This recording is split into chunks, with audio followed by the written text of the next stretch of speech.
জাতীয় পার্টিকে ভারত আবারও বিরোধী দল বানাতে চায় বলে মন্তব্য করেছেন গণ অধিকার পরিষদের সাধারণ সম্পাদক রাশেদ খান। তিনি জানান, শুধু জাতীয় পার্টি নয়, 14 দলের কার্যক্রমও নিষিদ্ধ করতে হবে। শাহবাগে দলটির সংহতি সমাবেশে একথা বলেন তিনি। এ সময় ফ্যাসিবাদ বিরোধী রাজনৈতিক দলের নেতারা বলেন, বাংলাদেশের রাজনীতিতে শেখ হাসিনা চ্যাপ্টার ক্লোজড, স্বৈরাচারের আর প্রত্যাবর্তন হবে না। রিপোর্ট আদ্দিন সজীবের।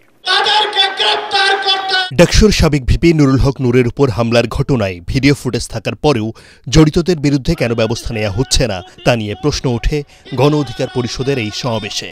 প্রকাশ্য দিবালোকে মিডিয়ার সামনে পিটিএ টার্গেট করে একজন গুরুত্বপূর্ণ জাতীয় নেতাকে আহত করা হলো।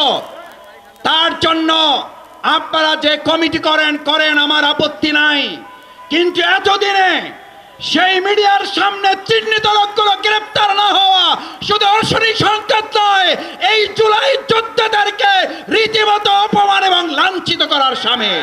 জাতীয় পার্টিকে আওয়ামী দোসর উল্লেখ করে ফ্যাসিবাদ বিরোধী রাজনীতিকরা বলেন, জাপা সহ 14 দলের কার্যক্রম নিষিদ্ধ করতে হবে। বিদেশের মাটিতে বসে যারা বারবার বাংলাদেশকে নিজ রাডারে আনার স্বপ্ন দেখে, তাদের উদ্দেশ্যে বলতে চাই, বাংলাদেশ আর কখনোই পৃথিবীর অন্য কোনো দেশের পুতুল খেলার পাত্র হবে না।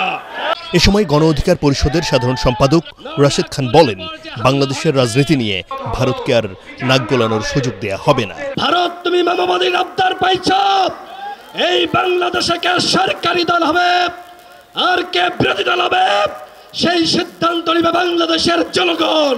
জাতীয় পার্টি এবং 14 দলের সাংগঠনিক কার্যক্রম প্রজ্ঞাপন করে নিষিদ্ধ করতে হবে।